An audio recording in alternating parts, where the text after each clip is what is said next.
लाडक्या ताईंनो, लाडक्या बहिणींनो, खुश खबर खुश खबर खुश खबर. हो, पुन्हा आला हप्ता. लाडक्या बहिणींच्या खात्यामध्ये 1500 रुपये पुन्हा जमा.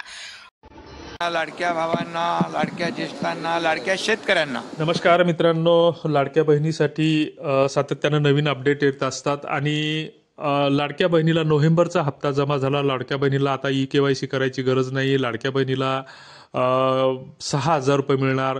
या खात्याला असे अनेक फेक आणि खोटी माहिती देणारे अनेक व्हिडिओ तुम्हाला तुमच्या नजरेसमोर घोंगावत असतात.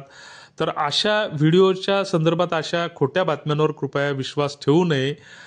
जी काही अधिकृत शासनाची वेबसाईट आहे तर त्याच्यावर माहिती सातत्यानं अपडेट होत असते. शासनाचे परिपत्रकं निघत असतात आणि अशा ज्या काही आमच्या ग्रामीण भागातील बहुतेक अशा अडाणी अशिक्षित महिला आहेत की त्या बातम्या पाहतात.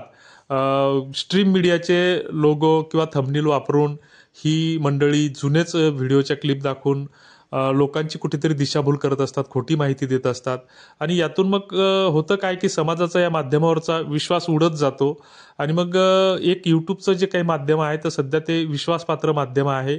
बरीच लोक यूट्यूबवर विश्वास ठेवतात आणि मग ही अशी जर काही चॅनलच्या माध्यमातून जर माहिती येत असेल तर मग लोकांची कुठेतरी समाजाची विश्वासार्हता कमी होते.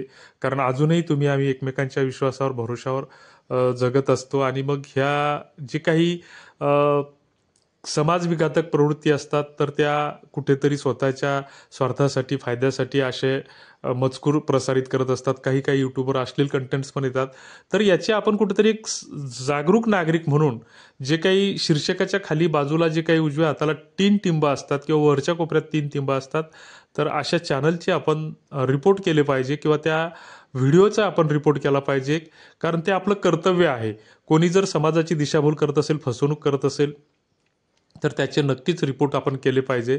तुर्तास 18 नोव्हेंबर जी काही 18 सप्टेंबरला लाडक्या बहिणीच्या KYC संदर्भात सरकारनं परिपत्रक काढलं होतं तर 18 नोव्हेंबर त्याची शेवटची तारीख आहे KYC करायची. मात्र सरकारला बहिणीला कुठेतरी लोकांना एंगेज करायचं. बऱ्याच जणांची अशी परिस्थिती आहे की त्यांच्या आधारला मोबाईल नंबरच लिंक नाही आहे. ज्यावेळेस त्या KYC करायला जातात तर OTPच येत नाही आहे. मग आता आधार सेंटरची एकतर संख्या कमी आहे आणि तिथे आमच्या महिला भगिनी गर्दी करताना दिसतात आणि मग ती गर्दी करत असताना त्यांना विनाकारण 1,200 रुपयाचा भुर्दड तो पडतो आहे शासनाकडून. म्हणजे भीक नको पण कुत्रावर अशी परिस्थिती निर्माण झालेली आहे. नोव्हेंबरच्या हप्त्यासंदर्भात अजून कुठलंही अपडेट आलेलं नाही आहे आणि मध्यंतरी सांगितलं गेलं होतं किंवा बातम्याही आल्या होत्या की KYC जी आहे तर ती स्थगित केलेली आहे तात्पुरती निवडणुका लक्षात घेऊन. मात्र तसं कुठलं साईटवर अपडेट दिसत नाही आहे. त्यामुळे आपण 18 नोव्हेंबरपूर्वी KYC करणं गरजेचं आहे. त्या संदर्भात मुदतवाढ मिळणारच आहे कारण एवढ्या बहिणींची KYC करणं होणं शक्य नाही आहे.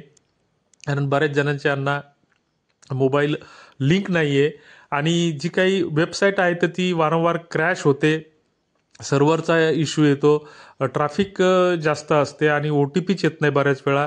त्याच्यामुळं महिलांच्या पाठीमागे घरातली कामं असतात, शेतातली कामं असतात आणि अशा स्थितीत 18 नोव्हेंबरपर्यंत KYCची प्रक्रिया पूर्ण होणे शक्यच नाही. शासनाला याबाबत मुदतवाढ द्यावीच लागेल किंवा मग सरकारला कुठेतरी या बहिणीसोबत बेमानपणा करावा लागेल, जो सरकार सातत्यानं नेहमी खोटं बोलत असते त्या पद्धतीनं करावं लागेल. त्याच्यानंतर बऱ्याच महिलांची अशी कंडिशन आहे की त्या नवऱ्यापासून विभक्त राहतात किंवा नवऱ्यांचं आधार कार्ड नाही किंवा पती वारलेला आहे, वडिलांचं सुद्धा आधार कार्ड नाही किंवा वडील हयात नाही आहेत, तर वडीलही नाहीत आणि पतीही नाही. तर अशा स्थितीमध्ये कुणाचं आधार कार्ड नेमकं जोडायचं. तर बरेच बहादर असे सांगतात की तुमचा पतीचं नाही आहे की नवरा वारलेला आहे ते कॉमेंट बॉक्समध्ये कळवा. म्हणजे हे कुठंतरी दिशाभूल करतात. तर असं कुठलंही हे नाही आहे. सरकारकडून अजूनही त्याबाबत कुठल्याच गाईडलाईन आलेल्या नाही आहेत. वास्तविक आपण निवडून दिलेल्या आपल्या मतदारसंघातील आमदारांनी याबाबत ते प्रश्न सरकारकडे मांडायला पाहिजे आणि त्याबद्दल स्पष्ट असे दिशानिर्देश द्यायला पाहिजे की जेणेकरून अडाणी गोरगरीब लोकांची दिशाभूल होणार नाही, गोंधळ होणार नाही. तेव्हा तुमच्या काही सूचना असतील, फीडबॅक असतील तर त्या कॉमेंट बॉक्समध्ये नक्की कळवा. धन्यवाद. जय जिजाऊ.